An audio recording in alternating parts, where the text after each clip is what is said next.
We live in a world that thrives on exposure. Every scroll, every post, every conversation seems to demand that we reveal a little more of who we are. But here's the truth. Not everyone deserves access to the deepest parts of your story.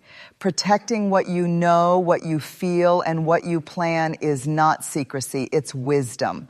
Silence is not weakness, it's strength. Let's walk through 8 key lessons on why keeping parts of yourself hidden is an act of power, dignity, and self-respect. Privacy is not about being secretive, it is about being wise. Think of your life as a house. The front porch is for everyone. You wave, you smile, you greet. But the living room, that's for people you trust enough to invite in. And the bedroom, the most intimate part of your home, is only for those who have earned the right to be there. Too many of us leave the front door wide open, allowing anyone and everyone to walk in, rearrange the furniture, and even criticize the way we live. Privacy is the lock on that door. It is the boundary that tells the world, you don't get to have unlimited access to me. When you give away too much of yourself, your struggles, your plans, your weaknesses, you hand people the blueprint to your vulnerability. Some will use that knowledge to help and uplift you, but others may use it to harm you, gossip about you, or manipulate you. Protecting your privacy doesn't mean you don't trust people. It means you've learned that trust must be earned, not assumed. Privacy also gives you emotional safety. When you choose not to share everything, you create space to process your own feelings without the noise of other people's opinions. You can grow in silence, heal in silence, and make decisions without interference. That kind of protection is priceless. And here's the truth. Once something leaves your lips, you can't take it back. Words live in the memory of others, and once they know too much about you, you can't control how they use it. Keeping parts of yourself private means keeping power in your own hands. So guard your story like a treasure, not because you're hiding, but because you're preserving your strength. Privacy is not distance. It is dignity. Privacy is not coldness. It is protection. And the person who protects their inner life always walks stronger than the one who leaves it exposed. There is power in not being fully understood. In a world where everyone seems desperate to prove themselves, explain themselves, and showcase their lives, choosing to remain a little mysterious sets you apart. Mystery doesn't mean you are hiding. It means you are choosing wisely what to reveal and what to withhold. When people don't know everything about you, they pay closer attention to what you do reveal. Your words carry more weight because they are not diluted by constant chatter. Your presence feels stronger because you are not always available, always explaining, always exposed. You command a quiet respect because people sense that you value yourself enough not to hand over every detail of your life.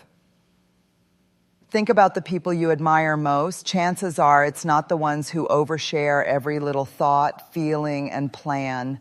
It's the ones who carry themselves with dignity, who reveal their story in layers, not all at once. Their mystery creates curiosity. Their restraint builds honor. And their silence speaks more than constant talking ever could. Mystery also protects your relationships. When you share too much too soon, you give others the power to form opinions about you before they've truly earned the right to know you. But when you let people discover who you are gradually, it creates depth. It teaches patience. And it sets a boundary that says, if you want to know me, you'll have to stay long enough to earn my trust.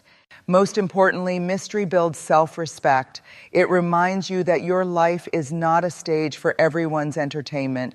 You are not obligated to be transparent with the world. You don't owe explanation.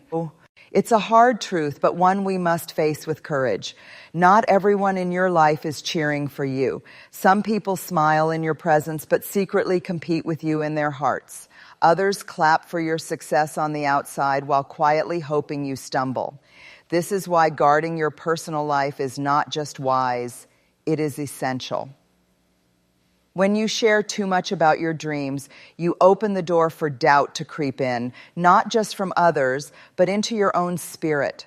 Some people will question your vision, not because it's impossible, but because they can't imagine themselves achieving it. They project their own limits onto you. If you're not careful, their disbelief becomes your inner dialogue. And when you share too much about your struggles, you may think you're being vulnerable, but in the wrong company, vulnerability turns into ammunition. They remember your weakness, and in moments of conflict, jealousy, or betrayal, they use it against you. Not everyone has the emotional maturity to hold your pain with compassion. Some will take advantage of it. This is why discernment is crucial. You must learn to read people's intentions, not just their words, but their patterns. Watch how they react when you succeed. Notice how they treat you when you fail. Listen closely to what they celebrate about you and what they ignore. True allies lift you up consistently, not only when it benefits them. Protecting your story doesn't mean living in fear. It means living with wisdom. It means accepting that some people are not equipped to carry the weight of your truth. It means understanding that jealousy often hides behind friendly eyes. And it means keeping your dreams in safe places until they are strong enough to stand on their own. Remember this, your life is not public property. Not everyone deserves to know your next step, your private battles, or your deepest hopes. Some will support you, but some will sabotage you. The less they know, the fewer weapons they have to use against you. So be kind, be open-hearted, but be wise. Not everyone around you is for you, and that's okay. The ones who truly are will show you through their actions, not just their words. Every conversation you have, every detail you share, every explanation you give costs you energy. And the truth is, not everyone is worthy of that investment. Your energy is the currency of your life. If you spend it recklessly, you'll end up bankrupt emotionally, mentally, and even spiritually. Oversharing drains you in ways you may not even notice at first. Think about the times you explained your dreams to someone who doubted you. How did you feel afterward? Tired, deflated, questioning yourself? Or remember when you shared your struggles with someone who only listened out of curiosity, not compassion? How did that leave you? Empty, used, exposed. Every unnecessary revelation pulls something out of you that could have been used to build your strength, your vision, and your peace. Your energy is sacred fuel. It is what allows you to create, to love, to heal, and to grow. But when you pour it into the wrong people, you weaken your ability to focus on the right ones. Not everyone deserves an explanation for why you live the way you do. Not everyone needs to know the story behind your choices. Sometimes silence is the best way to conserve your strength. Here's the thing. People who love drama will always demand more of you. They will push you to explain, to justify, to defend. But the more you engage, the more you hand them pieces of your energy that you'll never get back. Protecting your energy means setting clear boundaries around who gets access to you, how much time they get, and how much of your story you're willing to share. When you stop giving your energy to everyone, something powerful happens. You reclaim it for yourself. You find yourself less anxious, less drained, and more focused. You start to notice progress in your goals, clarity in your thoughts, and peace in your spa. There is a kind of strength in silence that words can never match. In a culture where people are quick to speak, quick to explain, and quick to prove themselves, choosing silence becomes an act of power. Silence unsettles those who expect you to be constantly available, constantly expressive, constantly explaining. It disrupts the rhythm of those who thrive on your openness. When you remain silent, you create space for reflection. You give yourself time to think, to process, to decide whether a response is even necessary. And most of the time, silence protects you from saying things you'll later regret. Words once spoken cannot be taken back. But silence gives you control. It's a pause that keeps you in charge of the narrative. Silence also reveals truth. Watch how people react when you choose not to respond. The insecure will push harder, demanding answers, craving reactions, needing validation. The wise will respect your quiet, recognizing that silence itself is a boundary. You don't have to shout to be heard. You don't have to explain to be understood.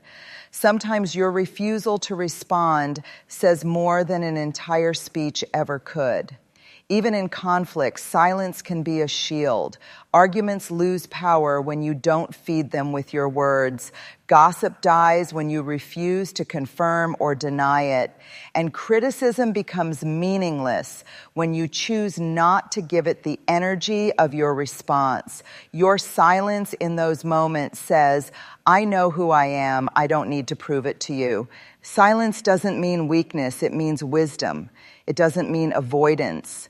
It means discernment. You are choosing carefully when and where your voice deserves to be used. And in doing so, you preserve your dignity, your peace, and your authority. Every dream starts fragile, like a seed buried in the soil. At first, it's invisible, hidden, and delicate. If someone steps on it too soon, it never has the chance to grow. In the same way, when you expose your dreams before they are ready, you risk having them crushed by doubt, jealousy, or negativity. The truth is, dreams don't fail because they are impossible. They often fail because they are shared too early with the wrong people. When your vision is still forming, even a single word of discouragement can weaken your belief. A laugh, a raised eyebrow, or a dismissive comment can echo in your mind for years.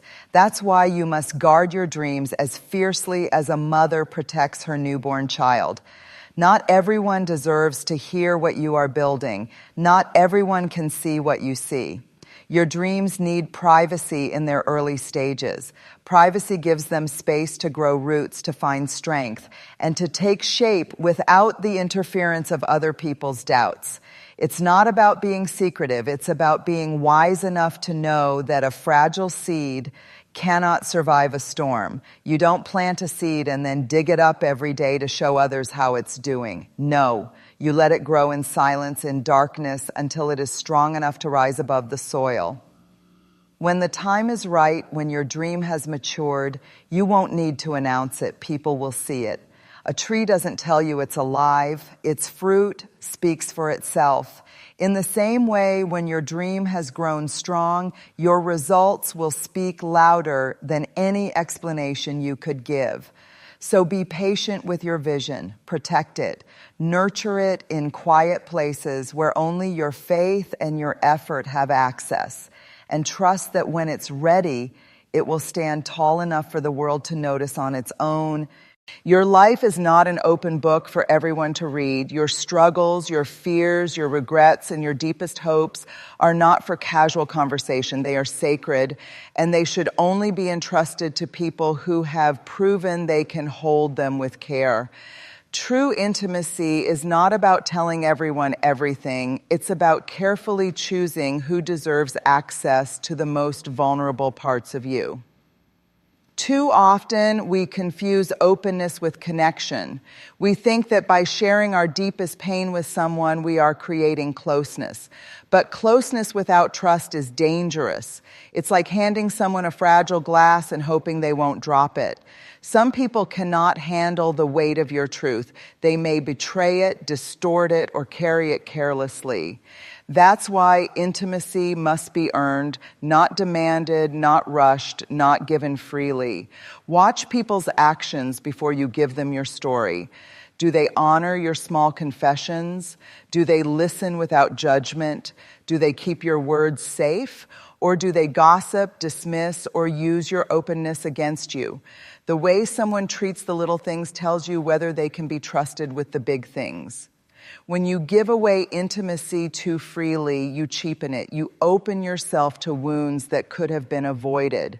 But when you guard it, when you wait until someone has proven their loyalty, consistency, and compassion, you create relationships that are rooted in safety and trust. That kind of intimacy is rare, but it's also unshakable.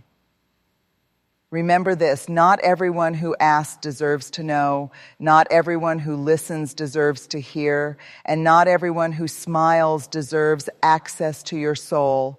The ones who do will earn it, not with words, but with steady, faithful actions over time. True intimacy is not about exposure. It is about discernment. It is not about how many people know you. It is about how deeply the right people know you. And when you learn to give intimacy only to those who have earned it, you protect your heart, your mind, and your future from unnecessary harm. There is a deep kind of freedom that comes when you no longer feel the need to reveal everything about yourself. It is the freedom of self-control. Too often we mistake openness for authenticity, but true authenticity doesn't mean telling the world everything. It means being so secure in who you are that you no longer seek constant validation. Self-control allows you to pause before you speak, to weigh whether your words need to be shared or whether silence will serve you better. It gives you the ability to decide what belongs in public and what belongs in private. That choice is powerful because once words leave your mouth, you lose control over them. But when you hold them back, you remain in command. Without self-control, you become a slave to your emotions and impulses. You blurt out secrets in moments of excitement. You reveal your plans when you're desperate for approval. You vent your struggles to people who can't help you.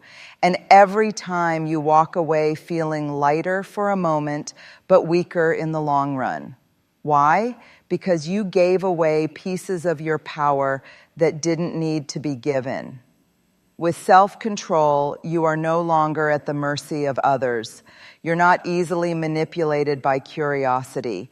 You're not pressured into revealing your weaknesses. You don't need to prove your worth by oversharing. Instead, you carry yourself with quiet strength, knowing that your story belongs to you, and you get to decide who has access to it. That kind of freedom is rare in a world addicted to exposure, but it is also life-changing. It allows you to walk with dignity, to think with clarity, and to protect your peace. Self-control isn't about holding back because you're afraid. It's about holding back because you're wise. It's about knowing that not everything that crosses your mind deserves to cross your lips. Your life is precious, your story is sacred, and your energy is valuable. Not everyone deserves access to the deepest part